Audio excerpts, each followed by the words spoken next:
부패한 인간이 타자에 대한 마음의 미움이 극도화가 되면은, 다른 사람에 대한 미움이 극도로 되면은 그 사람을 죽이고 싶다는 마음이 모든 부패한 인간들에게는 다 있습니다. 그런데 그것이 집단화가 되면은 한 사람의 마음이 아니라 모든 국민이나 시민들에게 집단화가 되어서 다른 공동체를 향해서 그 집단적인 그 살이가 일어날 때는 바로 전쟁이 일어나는 겁니다. 그래서 전쟁이 일어나게 되면은 인간은 이성의 능력이 현저하게 약화됩니다. 그래서 분별력을 잃어버리고 이성을 잃어버리고 아주 감정과 충동에 의해서 악한 짓을 서슴지 않게 인간들은 저지르는 거예요. 그래서 전쟁의 때에, 모든 전쟁이 다 그렇지 않지만은 전쟁의 때 아주 끔찍한 집단 학살, 제노사이드가 일어나는 거예요. 그래서 이것은 고대 시대 때도 면면이 이 학살이 있어 왔고, 20세기 들어와서도 우리가 알다시피 나치가 유태인 600만 명을 비롯하여서 1200만 명을 민간인을 학살합니다. 엄청난 일이 일어나는 거죠. 그렇게 죽이더라도 이 히틀러뿐만 아니라 나치뿐만 아니라 독일 국민들도 대부분 그 사실을 다 알았습니다. 다 알더라도 그것이 옳지 않다고 노라고 말을 못하는 거예요. 왜냐하면 양심이, 그 전쟁의 시기에는 현저하게 양심이 약화되고 사람들이 광기에 가까운 이성을 상실하는 그런 시대이기 때문에 그런 일이 벌어지는 거예요. 여러분, 그리고 2차 대전 이후에도 보십시오. 가장 대표적인 것이 캄보디아에서 일어난 킬링필드 사건. 여러분, 나치가 아우슈비츠에서 유대인들과 그리고 소수민족과 장애인들과 집시들을 집단 학살했다고 한다면은, 이 캄보디아에서 있었던 킬링필드는 자기 국민들끼리 한 짓이에요. 그러니까 자기 국민들 안에서 이 계급적 차이, 이 공산주의에 의해서 계급적인 그 갈등과 투쟁으로 모든 지식인과 그리고 재산을 어느 정도 가진 유산계적 계급들을 죽여버린 거죠.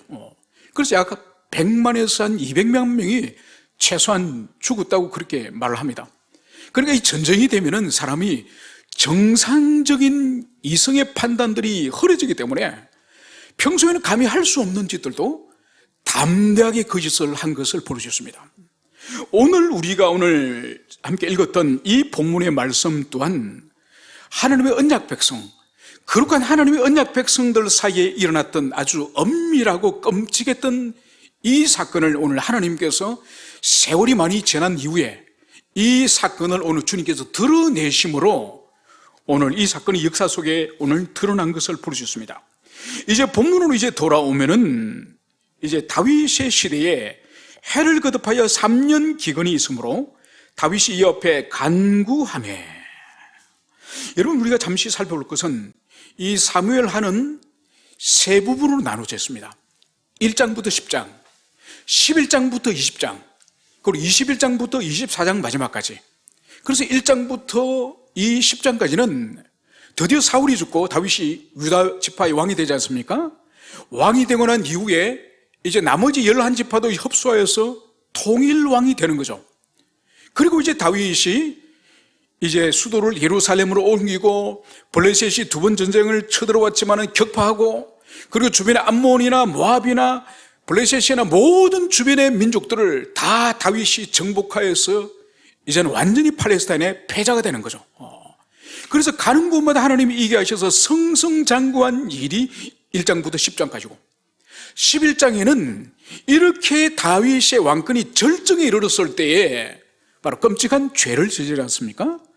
바로 이웃의 아내를 간음하고 임신한 사실을 숨기기 위해서 충성스러운 신하 우리아를 이제 죽이고, 그러고 나서 하나님께서 이제 너희의 집에 이런 징계가 임할 것이다, 그러면서 주님이 아주 끔찍한 징계를 선언하지 않습니까? 이게 11장부터 20장까지 완전히 이 다윗의 집안에, 그리고 이 다윗의 왕국에 징계의 시리즈가 쫙 펼쳐지는 거죠. 그게 이제 20장까지고, 오늘부터 다루는 21장부터 24장까지는 이제는 연대기적인 서술, 시간적인 서술은 20장까지 끝나고 21장부터 24장까지는 시간 순서가 아니라 이제는 중요한 사건들, 부록으로서 반드시 이 기록에 첨부해야 될 그런 사건들을 여기서 기록을 하고 있습니다. 그래서 오늘 이 사건 또한 다윗의 때에, 다윗의 시대에 이렇게 기록이 되어 있습니다. 그래서 이것이 분명한 것은 다윗의 시대이지만은 어느 시대인지 정확하게 말씀을 하지 않습니다. 단지 우리가 추론해 볼 수 있는 것은 이때는 다윗이 왕이 된 이후, 그리고 오늘 여기서 오늘 등장하는 것이 머비보셋이 등장합니다. 요압의 아들 머비보셋을 다윗이 아낌으로, 이 말씀이 나누고 볼 때에 사울의 남은 집에 있는 자손들을 내가 찾아서 그에게 은혜를 베풀겠다, 다윗이 그러지 않았습니까? 그래서 찾아낸 이 사울의 후손이 바로 머비보셋이죠. 요나단의 아들. 그래서 두 다리를 서지 못하는 장애인 이 머비보셋을 왕자처럼 대우해주고, 그리고 모든 할아버지의 재산을 이 머비보셋에게 다 돌려주는 거죠. 그래서 오늘 본문에서 이 머비보셋을 다윗이 아꼈다는 표현이 나오고, 그리고 이 사건은 이 압살롬의 반란 이전에 있었던 사건이에요. 그래서 볼 수 있는 것은 머비보셋을 발견한 시간과 압살롬의 반란의 요 중간 시기에 있었던 일임을, 그것을 우리가 이해해야 될 것입니다. 그러면서 오늘 해를 거듭하여 3년의 기근이 있었다. 여러분, 우리나라에도 3년의 기근이 오면 사실 아주 농작물에 큰 피해가 오고 여러 가지 어려움이 많지 않습니까? 그런데 팔레스타인은 우리와 상황이 다릅니다. 여기는 우리가 알다시피 지중해성 기후예요. 지중해성 기후는 건기와 우기가 뚜렷합니다. 그래서 건기는 절대 비가 오지 않아요. 우기 때만 비가 옵니다. 우기 때도 언제 비가 오느냐? 이른 비와 늦은 비라고 비가 두 종류의 비가 있습니다. 그래서 우리 오늘날 태양력으로 치면은 늦가을 11월경이 되면은 이제 이른 비가 내려요. 그러면 이른 비가 내리고 이제 3, 4월이 되면 늦은 비가 내려. 그래서 이른 비가 내리게 되면은 이 팔레스타인에 이제 곡식을 뿌리기 위해서 쟁기로 기경을 합니다. 여러분, 우리나라 땅은 흙이 부드러운 편이에요. 팔레스타인은 석회질이 아주 많은 땅이에요. 그래서 비가 내리고 나서 굳어버리면은 이게 시멘트. 그래서 쟁기로 깊이 갈아주지 않으면 이제 비를 맞아가 땅이 비를 머금고 쟁기로 갈아주지 않으면 곡식을 아예 파종을 못 한다니까. 그 시멘트 아스팔트 위에 여러분 씨앗을 뿌려보세요. 그것이 자랄 수가 있습니까? 그래서 반드시 곡식을 파종하기 위해서는 비가 내려줘서 땅이 어느 정도 수분을 머금고 있을 때에 쟁기로 딱 갈아서 흙을 부드럽게 해서 거기에 씨앗을 뿌려야 되는 거예요. 여러분, 그래서 이 이른 비, 쟁기로 이제 갈아서 파종을 해야 되는 이른 비를 내릴 때에 이른 비가 안 내리면은 파종을 못 하는 거죠. 그 한 해의 농사는 끝장나는 거예요. 두 번째로, 이른 비 때 파종을 했다 칩시다. 비가 내려가지고 파종을 했는데 이제 늦은 비는 어떤 역할을 하느냐? 여러분, 이 곡식이 여물 때에 한참 알맹이가 차 올라서 여물어지고 단단할 때 뭐가 필요하나? 수분이 필요해요. 그래서 벼를 보통은 10월 달에 요즘 지금 추수합니다. 빠른 지방에는 9월 말부터 추수를 하고, 그래서 한 8월 달 정도 되면은 이 벼가 다 피어서 안에 이제 여물러.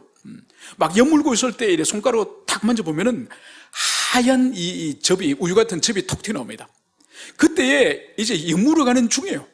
그래서 그때 필요한 것이 뭔가 강렬한 태양빛과 그리고 물이 필요해요. 그래서 그때 농부들이 막 벼가 여물도록 논에 물을 대줍니다.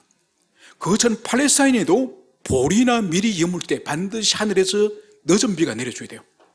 그래서 이른 비가 아무리 적절하게 내려가지고 파종을 했더라도 늦은 비가 내리지 않으면은 다 쭉쟁이가 되는, 쭉쟁이. 쓸모없는 겨가 되는, 겨가. 그래서 반드시 이 땅은 이른 비와 늦은 비가 하늘에서 내려줘야 먹고 살 수 있는 땅이에요. 여러분, 하나님께서 이스라엘 백성을 이집트에서 인도해서 가나안 땅으로 인도하셨지 않습니까? 하나님께서 이스라엘 백성들에게 젖과 꿀이 흐르는 땅이라고 말씀하셨거든요. 그런데 엄밀히 말해서 보면은 오히려 이집트 땅이 젖과 꿀이 흐르는 땅이죠. 왜냐하면 이집트는 하나님께 기도할 필요가 없는 거예요. 항상 이 나일강에 강물이 콸콸 흘러가기 때문에 그거 퍼올려서 농사 지으면은 흉년이 들 일이 없어. 그래서 이집트는 인간이 노력하는 만큼 추수할 수 있는, 거둘 수 있는 그런 땅이에요. 그래서 이집트는 부지런한 사람, 성실한 사람이 최고인, 바로 오늘날 세상을 상징하는 그런 땅이 이집트죠. 그런데 이 가나안 땅, 하나님이 인도하신 이 가나안 땅은 그게 아니에요. 부지런하다고 된다는 것이 아니에요. 물론 부지런하지 않고 게으르면 된다는 것이 아니라, 부지런하되 그 부지런보다 더 중요한 것이 뭐냐? 하나님이 하늘에서 비를 내려주셔야 돼요. 이른 비를 적시해 주시고 늦은 비를 적시해 내려주실 때에 바로 누릴 수 있는 곳이 바로 이 가나안 땅이에요. 그래서 가나안 때는 자기 성실성보다 더 중요한 것이 바로 하나님을 신뢰하는 믿음을 가지는, 이것이 바로 가나안 땅에서 하나님의 백성들이 살아갈 비결인 거죠. 여러분, 오늘날도 마찬가지예요. 오늘날 우리 그리스도인들은 불신자보다 더 부지런하고 성실해야 돼요. 이건 기본이요. 물론 기본도 안 하는 사람들이 있습니다. 그죠? 그건 옳지 않고 정말 잘못하는 거고, 기본적으로 성실하고 자신에게 맡겨준 일을 충성스럽게 해야 되지만은, 이 성실성보다 오늘날도 우리 그리스도인들에게 더 중요한 것은 하나님에 대한 의존, 주님에 대한 믿음, 이것이 우리 개인의 성실성보다 훨씬 중요하다는 것이 그것을 보여주는 거죠. 아무튼 이 3년 동안 비가 내리지 않았으니 어떤 지경에 이르겠습니까? 이른 비도 내리지 않고 늦은 비도 내리지 않고 이렇게 3년을 이 시간이 계속되어졌다고 한다면, 여러분, 이것은 절대로 우연의 사건이 아니겠죠. 특별히 하나님의 말씀 계시를 받은 이 사람들에게는 하나님께서는 순종하는 자들에게 어떠한 복을 주실 것이고, 하나님을 거역하고 배역하는 자들에게 어떠한 징계를 주실 것인지 이미 하나님이 모세 율법을 통해서 말씀하셨습니다. 이들은 그 율법을 아는 자들이기 때문에 하늘에서 비가 3년씩이나 내리지 않고 하늘문이 닫혔을 때는 이거는 절대로 우연이 아니다. 이것은 반드시 하나님의 어떤 섭리가 있다, 이것을 그들이 인식하는 거죠. 그래서 하나님의 사람 다윗이 오늘 이 앞에 간구하였다고 말씀을 하고 있습니다. 여러분, 이 부분을 우리가 율법을 한번 찾아보도록 하겠습니다. 신명기 28장 우리 함께 찾겠습니다. 신명기 28장 20절, 신명기 28장 20절을 우리 찾도록 하겠습니다. 제 성경에는 305페이지가 되어 있군요. 신명기 28장 20절. 신명기 28장은 장차 이스라엘 백성들이 가나안 땅에 들어갈 때에 순종하는 자들에게 어떠한 복을 주실 것이고, 불순종할 때는 어떤 징계가 이제 주어질 것인지, 그것을 이 28장에서 말씀하고 있습니다. 자, 28장 우리 먼저 20절 한 구절, 불순종하는 자들에게 하나님이 주실 징계를 우리 20절 한 구절 읽겠습니다. 시작. 내가 악을 행하여 그를 잊음으로 내 손으로 하는 모든 일에 여호와께서 저주와 혼란과 책망을 내리사 망하며 속히 파멸하게 하실 것이며. 아멘. 보십시오. 이제 하나님 백성들이 하나님을 잊어버리고 악을 행할 때에 하나님께 이제 어떻게 하신다고요? 바로 이스라엘 백성들이 손으로 하는 모든 일에 하나님이 저주를 내리신다는 거예요. 저주와 혼란과 책망을 내려서 이스라엘 하여금 망하고 속히 파멸하게 하실 것이다. 여러분, 하나님은 당신의 백성들이지만은 당신의 백성들이 하나님을 거역하고 악을 저질 때는 그들을 망하게 하시는 분이 하나님이시다. 이것을 우리가 기억해야 될 것입니다. 그러면서 이제 여러 가지 징계를 주시는데, 그 중에 다윗의 때에 3년간 있었던 이 기근과 관계에 있는 말씀이 바로 23절과 24절입니다. 우리 두 구절을 23, 24절 읽겠습니다. 시작. 내 머리 위의 하늘은 노시 되고 내 아래 땅은 철이 될 것이며 여호와께서 비 대신에 티끌과 모래를 내 땅에 내리시리니 그것들이 하늘에서 내 위에 내려 마침내 너를 멸하리라. 아멘. 보십시오. 이제 여러 가지 징계가 있지만은 그 징계 중 하나가 바로 뭔가 하니까, 이제 머리 위에 하늘이 노시 되어버리겠다는 거예요. 그리고 노시 되어버렸다는 이것은 하늘을 하나님이 닫아버리겠다는 거예요. 하늘에서 항상 때가 되면 비를 내려주시는 것이 아니라, 이슬을 내려주시는 것이 아니라 바로 노새처럼 하늘이 단단히 닫혀버리는, 그래서 이제 땅이 어떻게 된다고요? 땅은 철이 될 것이며, 제가 잠시 전에 말씀드렸죠. 팔레스타인 땅은 석회질이 많아서 굳어지고 단단해지면 돌멩이처럼 된다고. 그것이 더 심해져서 땅이 어떻게 된다고요? 쇠가 돼, 쇠. 여러분, 여기에 작물을 심을 수가 있고 곡식과 과일이 자랄 수 있겠습니까? 이거는 엄청난 기근을 하나님이 주시겠음을 그것을 말씀하시는 거죠. 그래서 하늘에서 비 대신에 티끌이 내리고 모래가 내려서 내 땅이 마침내 이제 황폐하게 되어서 그래서 모든 너희들을 멸망시킬 것이다. 여러분, 하나님이 무시무시한 말씀을 하지 않습니까? 바로 이 다윗의 때에 3년간 지금 하늘의 문을 하나님이 닫으셔서 하늘이 노시 되고 땅이 철이 되어서 이 땅에 지금 기근이 극심함을 이것을 말씀하고 있습니다. 그래서 이 다윗은 이것은 절대로 우연적인 사건이 아닌 하나님으로부터 말미암은 사건임을 이것을 직감하고 오늘 기도하였을 때에 오늘 하나님은 이렇게 응답하시는 것을 볼 수 있습니다.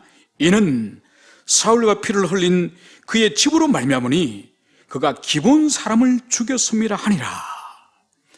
바로 이 징계, 하늘문이 닫힌 이 가뭄, 이 기근의 이 원인은 바로 이미 죽었지만은 사울 왕가의 그 집안 사람들이 범죄한 기본 사람을 학살한 그 학살 사건으로 말미암은 것이다.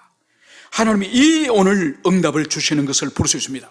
바로 이것이 이 3년 기근의 하늘문이 닫힌 3년 기근의 원인임을 오늘 주님 말씀하십니다.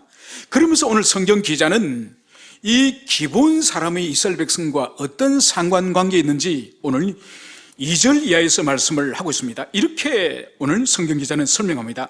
기본 사람은 이스라엘 족속이 아니요 그들은 아모리 사람 중에서 남은 자라.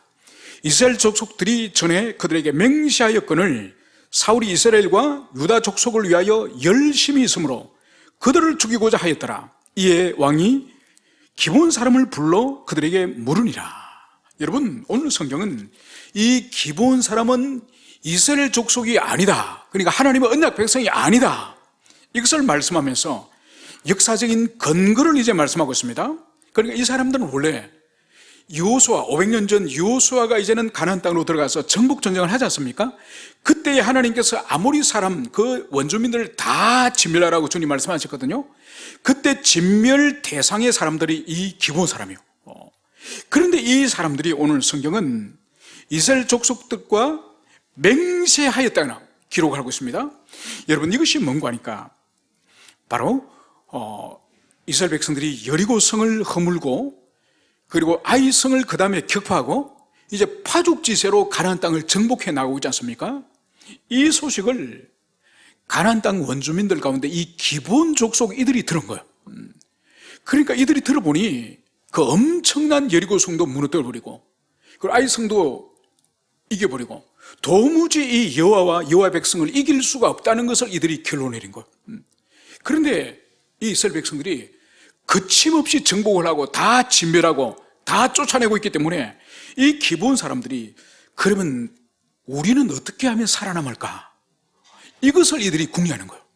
그래서 이들이 위장투항하여서 이제 여호수아와 이스라엘 백성들의 족장들을 속이는 일을 이들이 행합니다. 그래서 이들이 어떻게 하는 거 하니까 먼 지방에서 여호와 하나님에 대한 소문을 듣고 온 것처럼 이제 사신을 보낼 때에 그 사신들이 옷이 다 낡아지고 그리고 빵이 곰팡이가 다 슬고 그래서 먼 지방에서 오랜 세월 동안 걸어서 와서 지금 투항하는 것처럼 그렇게 오늘 이들이 여호수아에게 나오는 거죠. 그래서 자신들이 가져온 음식을 보여주고 찢어진 옷을 보여주고 우리가 여호와 하나님께 이제 섬기며 우리도 언약 백성처럼 함께 살기를 원합니다. 우리를 공격하지 마시길 바랍니다. 이 말을 듣고 여호수아가 하나님께 물어보지도 않고 확인해 보지도 않고 덥석 그냥 여호와 이름으로 언약을 체결한 거예요. 평화의 조약을 맺어버린 거예요. 문제는 사흘 지나 보니까 이들이 먼 지방에 있는 것이 아니라 바로 옆에 있다는 것을 이들이 그제서야 파갑니다. 그런데 이미 어떻게 됐습니까?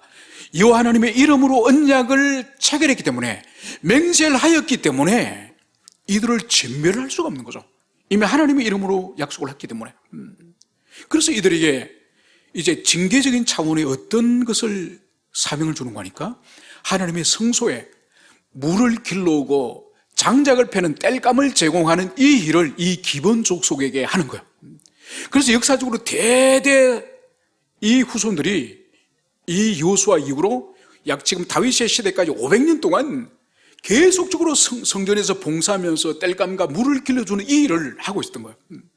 그런데 오늘 이 사울이, 본문에서 이 사울이 이스라엘과 유다 족속을 위하여 열심히 있으므로 그들을 죽이고자 하였더라. 그런데 이 사울이라는 이 왕이 바로 이 자기 이 영토, 이스라엘 영토 가운데 지금 함께 중간에 섞여 살아가고 있는 이 기본 족속 있지 않습니까? 이들을 제거하려고 하는 거예요. 왜냐하면 이스라엘 백성들은 면면이 순혈주의에 대한 우월감이 있지 않습니까? 자신들은 아브라함과 야곱의 후손이라고 하는 하나님의 선민이라고 하는 그런 민족적 이 선민의식, 우월의식 이런 것을 가지고 있죠. 그런데 중간에 이 기본 족속이 중간에 끼어서 살아가는 거예요. 그러니까 이 사울 입장으로는 이들이 보기 싫은 거예요. 이들을 제거해버리고 이들이 차지하고 있는 이 땅들이라든지 이 모든 기업들을 이 하나님의 백성들이 나누어 가지면 오히려 민족적으로 국가적으로 더 유익해 보인다고 이 사울은 생각한 거죠. 그래서 그것이 바로 이스라엘과 유다 족속을 위하여 열심히 있으므로, 그래서 이 열심이라고 하는 것은 이것은 국가적 민족적 열심이에요. 그래서 이 열심 때문에 이 기본 족속을 학살한 사람이 바로 이 사울이에요. 여러분, 우리가 이 사울은 다른 때도 이제 학살을 한 사람이 이 사울 왕이거든요. 하나님이 직접 학살을 명령한 것은 아말렉 족속이에요. 이 아말렉 족속은 출애굽할 때 이스라엘 백성들이 광야를 이제 통과할 때에 그 광야를 통과할 때 가장 후미에 있는 여자라든지 어린아이라든지 노인들이 가장 후미에 이동할 때에 이 후미를 공격했던 아주 비겁한 민족이 아말렉이에요. 아니, 싸우려면은 이 전사들끼리, 병사들끼리 당당히 싸워야지. 아니, 제일 후미에 있는 연약한 어린아이와 노인과 여자를 공격하는 아주 비열한 민족이 이 아말렉이에요. 그래서 하나님이 모세에게 무엇을 말씀하셨습니까? 내가 대대로 이 아말렉은 영원히 진멸할 것이다. 그걸 기록하라는 거예요. 그 역사를 알고 사무엘이 이 아말렉을 진멸하라고 다시 사무엘 선지자가 이 사울 왕에게 명령한 거죠. 그래서 절대로 남겨두지 말고 사람이나 짐승이나 다 진멸하라고 말씀했지만은 이 사울 왕은 어떡합니까? 사람들 중에서는 왕을 살려두지 않았습니까? 왕을 앞으로 정치적으로 어떤 딜을 하든지 인질교환을 할 때 돈을 받고 팔든지, 그리고 짐승들 가운데서도 기름지고 좋은 것들을 남겨둔 거죠. 그래서 하나님이 진멸하라고 하는 것은 진멸하지 않고 성실히 하지 않고, 여러분 또 하나의 이 사울 왕이 학살 사건에 또 관여되는 것이 또 하나가 뭐가 있습니까? 바로 하나님의 제사장, 놋땅에 있는 이 하나님의 제사장복을 입은 사람만 85명을 죽여, 그리고 그의 자녀들, 노인들, 여자들, 심지어 그 제사장 성읍에 있는 짐승들까지 완전히 제노사이드를 하는 것. 여러분, 이 사울은 정말 희한한 사람이지 않습니까? 하나님이 깨끗하게 진멸하라고 하는 아말렉 족속은 남겨두고 하나님을 섬기는 제사장 마을에 가서 완전히 진멸해버리고, 그리고 이제 민족적 열심, 국가적 열심을 가지고 바로 이 기본 족속을 무참히 학살한 사람이 오늘 이 사울왕이라는 것이 오늘 역사 속에서 오늘 하나님이 그것을 드러냅니다. 그래서 사울의 과거의 이 범죄로 말미암아서 3년간 이 기근이 내려졌다. 이것을 오늘 성경이 말씀을 하고 있습니다. 여러분, 우리가 한편으로 생각할 때는 좀 의문스럽지 않습니까? 아니, 왜 사울왕이 죄를 지었으면은 사울이 다스릴 통치 기간 동안에 사울이 다스릴 그때 벌을 내리시지. 아니, 사울이 이미 죽고 사울이 없는데 다윗이 통치 기간에 다윗에게 왜 이렇게 독박을 세우듯이 이런 일이 있느냐. 여러분, 이런 의문을 가질 수 있습니다. 인간적으로 생각할 때는 충분히 생각할 수 있는 거지 않습니까? 죄를 사울이 지었으면은 사울 왕 때 벌을 내려져가지고 벌을 받도록 해야 될 텐데, 왜 세월이 지나고 나서 사울은 죽고 없는 이 다윗의 통치 시대 때 다윗은 이 기본 족속을 살해하는데 아무런 기여나 참여한 적이 없는데 다윗 왕 때 이런 어려움이 있는가? 이것은 두 가지를 생각할 수 있습니다. 첫째는 사울이 다스리는 이스라엘이냐 다윗이 다스리는 이스라엘이냐, 이것은 신정국가에 있어서는 왕만 바뀌었을 뿐이지 연속성 가운데 있는 것입니다. 다 하나님을 왕으로 한, 사울의 시대 때도 하나님을 왕으로 한 언약 백성의 왕국이고, 다윗 때도 하나님을 왕으로 한 언약 백성의 왕국이에요. 연속성이 있는 거예요. 그리고 두 번째로, 사울의 때는 왜 하나님이 가만히 계셨느냐? 여러분, 가만히 계신 것이 아니라 회개하기를 하나님이 기다리신 거예요. 여러분, 하나님은 항상 우리 인생들이 어떤 잘못과 허물이 있을 때에 즉각적으로 벌을 내리시는 분이 아니에요. 항상 주님이 오래 참으시고, 인간이 자원하여서 스스로 인격적인 회개를 통하여서 죄를 고백하도록 하나님이 기다리시는 분이에요. 그래서 사울의 때에 하나님은 오래 기다리셨던 거죠. 그리고 다윗의 때에 왔어도 주님께서 상당한 시간을 기다리셨다가 이 사건을 3년의 기근을 주님이 주시는 거예요. 왜냐하면 다윗이 왕이 되어서는 이 사건을 바로 잡기를 주님이 원하시거든요. 다윗은 또 바로 잡았어야 됩니다. 그런데 상당한 시간이 되도록 이 사울이 기본 족속을 죽였던 일들은 역사 속에 이미 흘러 지나가 버린, 역사 속에 파묻혀버린 일이 되어버린 거예요. 여러분, 그래서 사람들에게는 기억력을 통해서 잊어버린 일들이 있고, 또 어떤 일들은 비교적 생생히 기억하는 일이 있지만 대부분의 일들은 시간이 지나면 다 잊어버리지 않습니까? 여러분, 하나님에게는 그런 것이 없습니다. 우리는 10년 전의 상처에 비해서 20년 전의 상처를 입기 쉽고 30년 전 상처는 더 많이 잊어버리고, 여러분, 하나님 앞에서는 회개하지 않는 죄는 그대로 주님 앞에 그대로 있는 것입니다. 그래서 주님께서는 이 문제를, 언약 백성들의 새로운 왕인 다윗이 이 문제를 해결하기를 원하시면서 오늘 3년의 기근을 오늘 베푸신 것을 볼 수 있습니다. 오늘 다윗은 이 사정을 모두 기본 사람을 불러서 들어봤습니다. 그리고 다윗은 이렇게 묻습니다. 내가 너희를 위하여 어떻게 하라? 내가 어떻게 속죄하여 너희가 여호와의 기업을 위하여 복을 빌겠느냐? 다윗은 이들의 지도자를 그대로 불러서 그 긴 세월 동안 이들의 그 동족들이 학살을 당하고 그들의 마음속에 얼마나 원한이 사무쳤겠습니까? 이것을 다윗이 묻는 거죠. 내가 너희들에게 무엇을 해주면 좋겠느냐? 너희들이 원하는 것이 무엇이냐? 그것을 솔직히 말해봐라. 이렇게 다윗 왕이 묻는 거죠. 바로 여기에 대해서 기본 사람들은 4절에 이렇게 답변을 합니다. 사울과 그의 집과 우리 사이의 문제는 언금에 있지 아니하오며 이스라엘 가운데서 사람을 죽이는 문제도 우리에게 있지 아니하나이다. 여러분, 오늘 이 기본 사람들이 말하는 것을 보면은 이들이 정확히 답변을, 본질을 놓치지 않고 정확하게 지금 답변하는 거예요. 지금 사울의 집안과 우리 기본 족속 사이에는 언금에 있지 않습니다. 여러분, 이것이 뭔가요? 물질적 보상에 대한 이야기예요. 그러니까 이 학살에 대한 보상을 국가가 해주는 것을, 돈을 우리는 원하지 않습니다. 이 말을 하는 거죠. 여러분, 우리나라도 보십시오. 우리나라도 한국 전쟁을 기점으로 해가지고 최근까지 국가 공권력에 의해서 고문을 당하거나 또 생명을 잃거나 이런 일들에 대해서 2000년대에 들어오고 나서 과거사 화해위원회, 그것이 세워지면서 더 거슬러 올라가서는 6.25 사변 때 있었던 보도인명 사건이라든지, 그 전에 제주 4.3이라든지 5.18 광주라든지, 또 심지어 최근에 세월호라든지, 하여튼 국가 공권력이 개업되어서 생명을 잃거나 재산을 잃거나 화를 당한 사람에 대해서는 국가가 돈으로 보상해주는 이런 제도들이 있습니다. 그죠? 이건 우리나라뿐만 아니에요. 전 세계적으로 이러한 국가의 과거의 잘못에 대하여 돈으로 보상하는 이런 제도들이 있습니다. 오늘 기본 이 민족은, 우리 문제는 언금에 있지 않습니다. 우리가 돈으로 보상받기를 원하지 않습니다. 그 말을 하고 그 다음에 나가서 뭘 말하죠? 이스라엘 가운데서 사람 죽이는 문제 또한 우리의 권한이 아닙니다.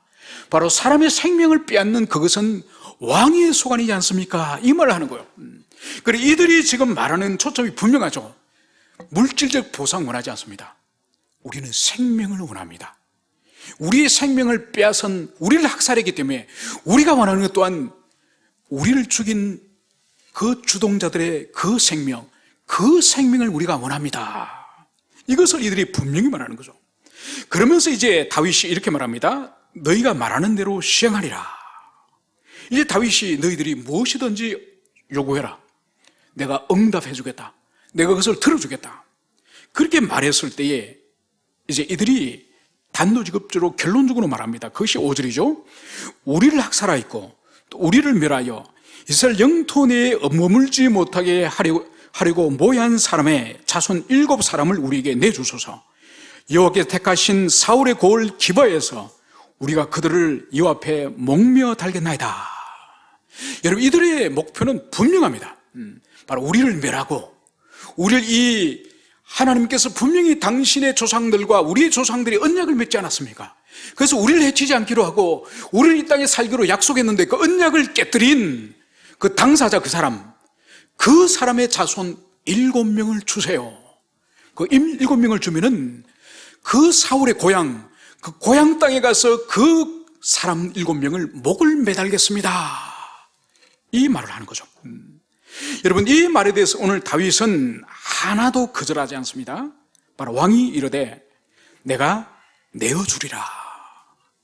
바로 다윗은 이 문제는 돈으로 해결할 수 있거나 달래거나 어려야 될 문제가 아니라 무고한 생명을 수없이 빼앗았기 때문에 바로 그들이 원하는 이 요청을 들어줘야 됨을, 이것을 오늘 다윗은 깨달았습니다. 여러분, 여기 초점이 뭔지 아십니까? 초점을 우리 놓치면 안 됩니다. 바로 사람의 생명을 불법적으로 빼앗은 이들에 대한 보복과 복수를 해야 된다는 게 초점이 아니에요. 이들이 지금 요청하는 것이 뭔가니까 바로 우리의 조상들과 당신들의 조상이 500년 전에 바로 언약을, 여호와 이름으로 언약을 체결하지 않았습니까? 여호와의 언약을 체결했는데 언약을 사울이 짓밟았기 때문에 이 재앙이 임하지 않았습니까? 그래서 중요한 것은 그 언약을 다시 회복하는 것입니다. 이것을 말하는 거예요. 단순히 사람 7명을 죽여야 된다는 그 의미가 아니라 그 배후에는 여호와 언약의 중요성과 언약을 다시 회복해야 될 것을, 이들이 그것을 말하는 거예요. 그래서 오늘 다윗이 이제 고민하게 되겠죠, 그죠? 7절 이하가 7절 이제 7, 8절이 7, 8, 9절이 이제 다윗이 7명의 사람의 생명을 내어줘야 되는데 도대체 7명을 누구를 줄 것인가? 이 문제에 이제 다윗이 고민에 직면한 것을 볼 수 있습니다. 여러분, 다윗은 이 사울 왕의 사위, 남남이 아니에요. 그리고 지금 이 사울의 집안에 살아있는 이 사람들 또한 이 다윗과 다 친족 관계예요. 그죠? 처남이거나 아니면 조카들이거나 이런 관계가 다 되는 거예요.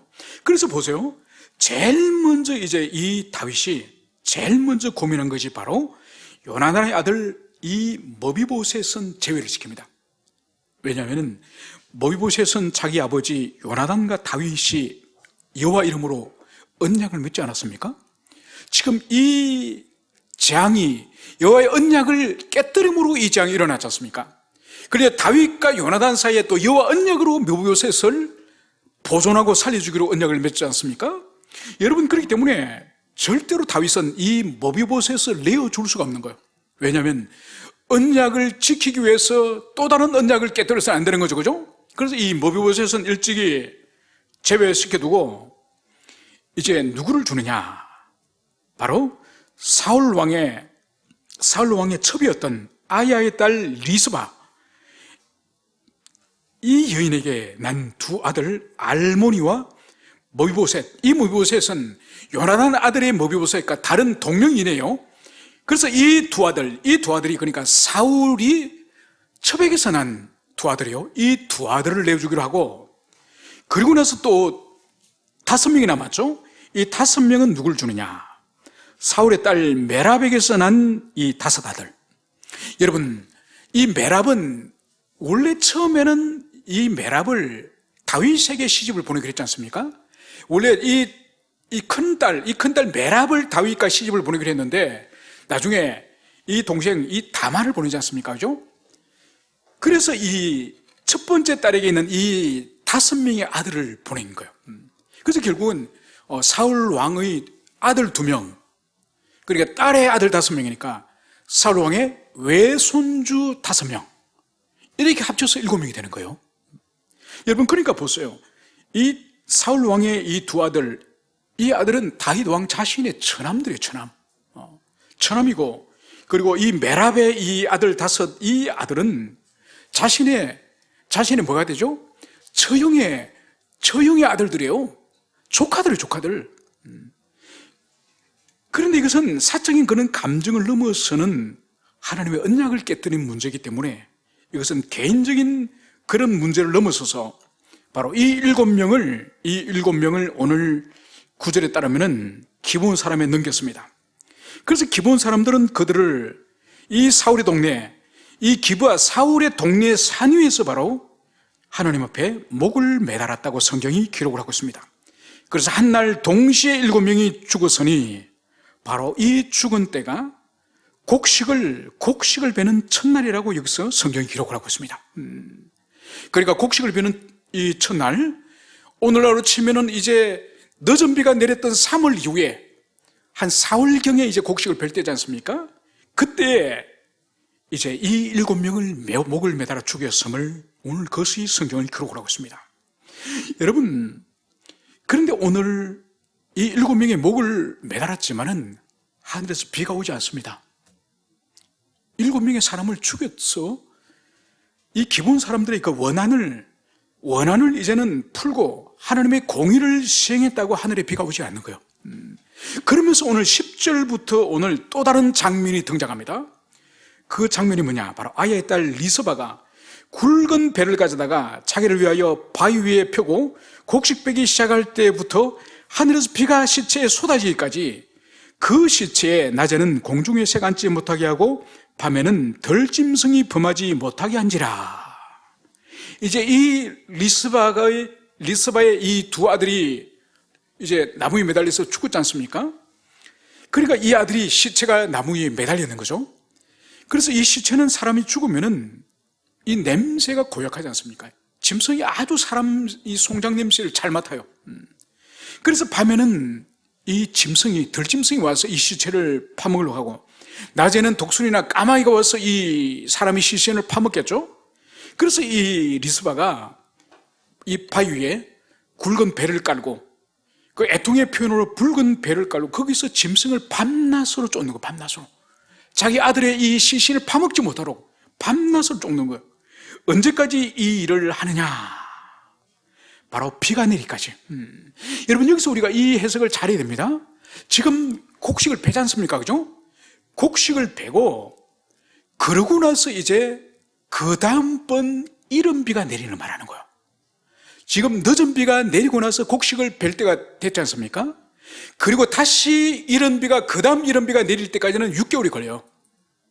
그러면은 이 여인이, 이 리스바라고 하는 이 여인이 이 바위 위에 앉아서 자기의 이 아들들의 뼈가 100골이 되기까지, 이 뼈가 썩어서 100골이 되기까지 이 자리를 이 어머니가 지킨 거예요.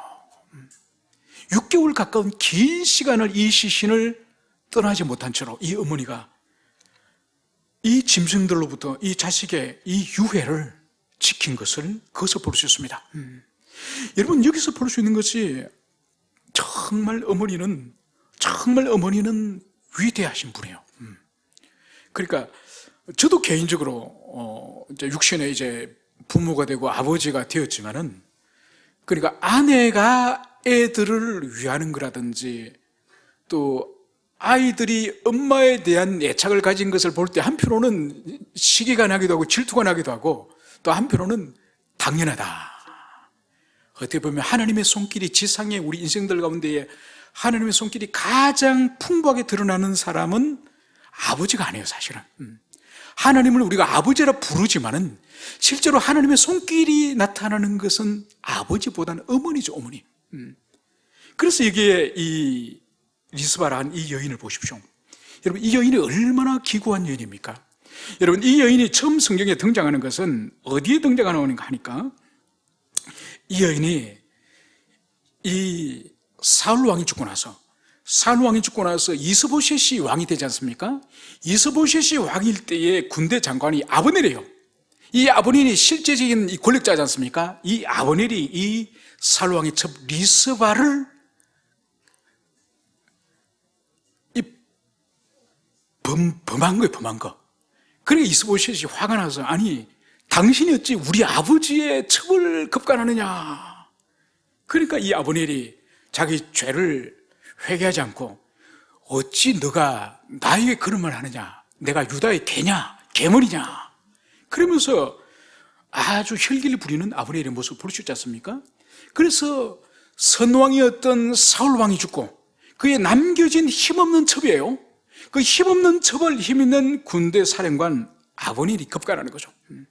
그리고 그에게 2명의 아들이 있었는데, 그 2명의 아들이 또한 사울의 죄 때문에 이제 매달려서 죽게 되고, 그 시신이 이제는 썩어서 이제 백골이 되었음을, 이것을 보여주고 있습니다.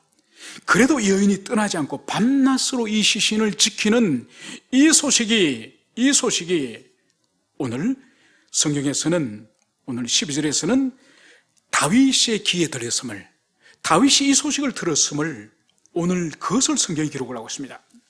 여러분, 그러면서 이제 다윗이 오늘 이 소식을 듣고 어떤 결론을 내리냐. 오늘 12절 보면 다윗이 가서 사울의 뼈와 그의 아들 요나단의 뼈를 길앗 야베스 사람에게 가져가니, 이는 전에 블레셋 사람들이 사울을 길보아에서 죽여 블레셋 사람들이 배산 거리에 매단 것을 그들이 가만히 가져온 것이라. 여러분, 이것이 뭔가 하니까, 과거에 이 마지막 길보아 전투라고, 길보아 전쟁에서 이 사울과 그의 아들들이 마지막 전쟁에서 다 한날 죽임을 당하지 않습니까? 그때 이 죽임을 당했을 때에 바로 블레셋 사람들이 이 사울과 요나단의 시체를 가져가서 이 배산 이 거리 성문에 이 왕과 왕자의 시체를 못으로 박습니다. 시체를 거기에 사람들에게 전시를 하는 거죠. 바로 그때에 이 길앗 야베스 사람, 이 요단강 동편에 있던 이 하나님의 백성들, 이 길앗 야베스 사람들이 사울이 첫 번째 왕이 됐을 때에 이 사울이 이 길앗 야베스 사람을 구해주는 사건이 있습니다. 그래서 이 길앗 야베스 사람은 사울에게 큰 은혜를 입었던 사람이에요. 그래서 왕과 왕자가 죽어서 시신이 매달렸는데도 아무도 이 왕과 왕자의 시신을 수습해 주는 사람이 없었어요. 그때 이 길앗 야베스 사람들이 밤새도록 달려가서 이 왕과 이 왕자의 시신을 수습합니다. 그래서 이 시신을 가지고 자기들 고향 길앗 야베스에 가서 화장을 하고, 거기에 에셀나무 아래에 이 사람들의 시신을, 유골을 거기에 임시적으로 보관하는 거죠. 여러분, 임시적으로 보관했으면은 다윗이 이제 2대 왕, 2번째 왕이 됐으면은 전직 왕의 시신과 왕자의 시신을 고국으로 가지고 와야 되지 않습니까? 그래서 이스라엘 백성들은 원래부터 조상의 무덤에 함께 묻히는 그것을 장례로 여기지 않습니까? 그런데 아버지 기스의 무덤에 이 다윗이 이 사울과 요나단의 이 뼈를 가져와서 장례를 아직 안 치렀던 거예요.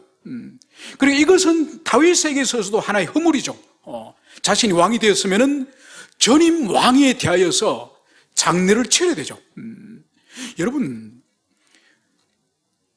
우리 시대적인 이야기지만은 지금 보십시오. 비록 전두환 대통령이 허물과 여러 가지 정치적인 과오가 있을 수 있습니다. 그것은 의견이 엇갈리는 거예요. 사람들마다, 정파들마다. 여러분, 그렇지만은 지금 전두환 대통령이 이제 돌아가고 화장을 해서 그 시신을 아직 무덤으로 아직 모시질 못했습니다. 자기 자택에 지금 그 뼈가루가 지금 자택에 지금 가지고 있는 거예요. 여러분, 그래서 어느 학자는 이렇게 말하더군요. 얼마 전에 영국의 엘리자베스 여왕이 돌아가고 거기 조문을 갔지 않습니까? 전 세계 사람들이 조문을 다 갔죠. 우리나라 국가원수도 조문을 갔습니다. 그건 부끄러운 일이라는 거예요. 멀리 조문을 가는 것도 중요하지만, 외교적으로 참 중요하지만은 우리나라의 국가원수, 그 국가원수를 국립묘지에 서지 못하도록 반대를 해가지고 자기 집 자택이 그렇게 가지고 있는 이런 일이 어디 있느냐? 이런 일이 어디 있느냐? 여러분, 최근에 다시 논쟁이 되고 있는 신영복 교수 이야기 아시죠? 그 사람을 사상 교육하고 그 통일혁명당의 이 숙의 우두머니였던 김종태라는 사람이 있어요. 이 사람은 사형을 받았어요. 이 사람은 북한에서 얼마나 그 사람을 아꼈는지 몰라요. 이 통역당 김종태를. 여러분, 그래서 김종태가 사형을 당하고 죽지 않습니까? 죽어서 자기들이 무덤에 모셨습니다. 자기 가족들이 그랬겠죠. 그런데 북한의 김일성이 김종태의 시신이라도 유골을 가져오느라, 그래서 간첩이 김종태 무덤을 해치고 그 시체를 가지고 북한 평양으로 가져갔습니다. 그래서 북한 애공 열사능에 그 사람의 뼈다귀는 거기 있는 거예요. 여러분, 자기 사상에 대해서 자기 사상을 지지하고 자기 사상을 가지고 이 대한민국에서 반체제 운동을 한 그 사람도 얼마나 아꼈으면 간첩을 보니까 유골을 빼갈 정도로 그렇게 하는데, 한 나라의 국가 원수의 유골을 지금 개인 집에, 자기 집에 머물러 있는 이것은 우리 국민들의 말할 수 없는 수치예요. 그러니까 그 사람의 정치적인 잘잘못을 떠나서 대한민국의 국가 원수를 그렇게 대우한다는 것 자체는 이건 무지무지한 우리의 불찰이자 우리의 잘못이에요. 바로 오늘 이 다윗이, 오늘 보십시오. 자신을 죽이려고 한 이 사울, 평생을 다윗을 죽이는 그 일을 사명으로 여겼던 이 사울의 뼈와 그 아들 요나단의 뼈를 오늘 다윗이 직접 내려갑니다. 직접 이 뼈를 수습하려고 직접 내려가서 길앗 야벳 사람에게 이 뼈를 가져오는 거예요. 여러분, 다윗이 왕이 되었으면 뼈를 가져오라고 신하를 보낼 수도 있지 않습니까? 다윗은 그러지 않습니다. 직접 자기 자신이 내려가서 이 뼈를 거두어서 이제 오는 것을 볼 수 있습니다.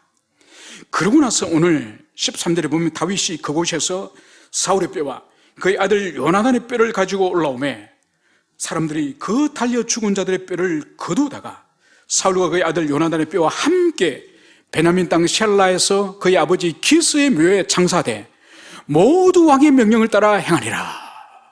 자, 보십시오. 오늘 두 곳에서 장례가 준비되고 있습니다. 바로 다윗이 직접 길앗 야벳 땅으로 내려가서 그곳에 있는 사울 왕과 요나단의 뼈를 직접 수습해서 이제 가지고 올라오고, 그리고 이제 7명의 이 나무에 달려 죽었던 이 사울의 후손들, 이들의 후손들을 백성들이 뼈를 다 수습하는 거예요. 다 수습해서 이제 이 왕과 왕자의 이 뼈와 7명의 후손의 뼈를 이제 할아버지 기스, 이 사울 왕의 아버지 기스의 묘에 모든 뼈를, 이 9명의 뼈를 다 지금 합장을 하는 거예요. 그러니까 이 모든 명령이 왕의 명령을 따랐다. 이것은 다윗의 명령에 의해서 이 모든 9명의 시신을 합장하는 이 결론을 내렸음을 볼 수 있습니다. 그래서 오늘 그 결과가 뭐냐? 그 후에야 하나님이 그 땅을 위한 기도를 들으시니라. 바로 이 합장이 끝난 후에야 하나님이 기도의 응답을 들으시고 하늘에서 드디어 비를 주셨다. 이 말씀을 여기서 하고 있습니다. 여러분, 여기서 아주 중요한 두 가지를 우리가 분명히 기억해야 됩니다. 그것이 뭔가 하니까 하나님은 공의 하나님이에요. 그래서 이 기본 거민들을 무참히 학살한 이 사울의 집안에 대해서 반드시 응보하시는, 그래서 하나님의 공의를 시행하신 하나님이시고, 그런데 하나님 나라에 있어서는 공의로 충분하지 않습니다. 반드시 하나님의 공의는 하나님의 자비, 사랑과 함께 결합될 때에, 공의와 사랑이 입맞출 때에 이것이 완전한 하나님의 성품을 드러내는 것이죠. 그것이 바로 뭐냐? 이 바로 리스바가 자기의 그 자식들의 뼈를 보존하면서 6개월이 이는 긴 세월 동안 반석 위에서 그가 밤낮으로 지키는 이 모습을 보고 하나님께서는 이 다윗의 10년 가운데 있는 이 사울과 이제 요나단의 뼈를 수습해야 되겠다는, 그래서 자기의 이 통치기간 동안에 과거사 사건, 이 기본 거민을 학살한 그 사울의 집안을 이제는 형벌하는 이 모든 일들을 끝내는 방식이 바로 자비의 모습으로, 하나님의 자비의 모습으로 이것을 끝내겠다는 것을 이 다윗이 결심하면서 직접 이 왕과 왕자 유골을 가지고 오고 7명의 이 시신에 있는 이 유골을 다 수습하여서 이제 이 기스의 무덤 속에 합장을 할 때에 드디어 하나님의 자비가 이제 이루어졌을 때에 하늘에서 하나님이 비를 주셨다는 이것을 여기서 볼 수 있습니다. 그래서 여러분, 하나님의 백성들, 이스라엘이든지 오늘날 교회든지 우리가 말하는 공의는 세상의 공의와 달라요. 세상의 공의는 법칙을 따라서 죄 있는 사람을 벌하는 것으로 충분하지만은 교회와 그리스도인의 공의는 반드시 공의와 이제 하나님의 자비, 하나님의 사랑이 임맞추는 거기까지 나갈 때에 바로 하나님의 뜻이 이루어짐을, 이것을 여러분들이 가슴 깊이 새기시기를 축원합니다. 함께 우리 기도하시겠습니다.